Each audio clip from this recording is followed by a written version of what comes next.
Red Hunger, Chapter 1, The First Taste. Samantha Hayes had always been a model employee at St. Augustine Medical. As a young phlebotomist, she was quiet, professional, and efficient with a needle. Patients barely winced under her touch. But one evening, everything changed. It had been a long shift, and she was exhausted. A patient, an older man with deep blue veins, had jerked his arm slightly when she inserted the needle, causing a drop of blood to land on the back of her hand. Without thinking, she licked it off. The moment the warm, metallic tang hit her tongue, her whole body tensed. The taste was intoxicating, richer and more complex than anything she had ever experienced. Her pulse quickened. Her breath hitched.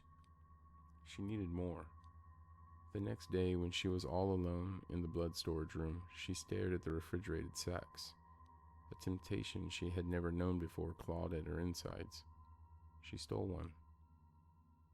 That night, in the solitude of her tiny apartment, she sank into the couch, clutching the cold sack in both hands. She bit down on the rubberized plastic and sucked. The thick, chilled liquid filled her mouth. It wasn't enough. Chapter 2, A Growing Thirst. Samantha's small theft became a habit.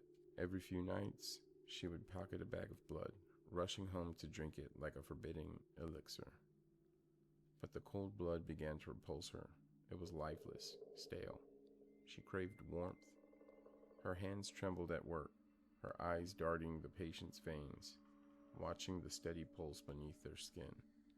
She imagined sinking her teeth into the delicate flesh of their arms, feeling the rush of fresh, warm blood coat her tongue. One night, she couldn't resist. A young man had came in after slicing his hand open on some broken glass. As she cleaned the wound, blood pooled against his skin. Shit, he muttered. She watched the crimson drip, mesmerized. Her hands trembled. Before she could stop herself, she brought his hand to her lips and licked the blood away. The man yanked back, his eyes wide. What the hell? He stammered. Samantha froze. I'm sorry, she whispered, backing away. I don't know what came over me. The man didn't report her. He left in a hurry, shaking his head as if convincing himself he had imagined it. But Samantha knew. She was losing control. Chapter 3, Becoming the Hunger.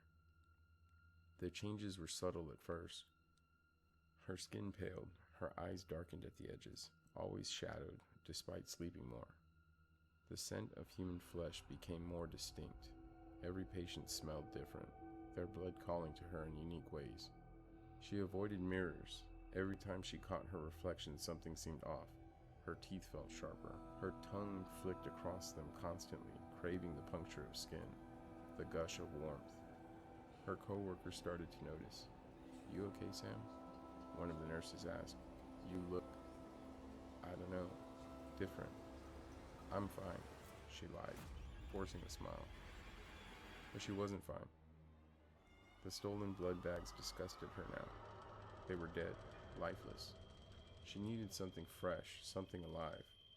She started following people at night. Her breath hitched when she heard their heartbeats. She imagined pinning them down, sinking her teeth into their throats, feeling the hot pulse against her lips. One night, she followed through. A woman walking home alone, Samantha grabbed her from behind, covered her mouth, and bit down. The warmth exploded across her tongue, better than anything she had ever tasted.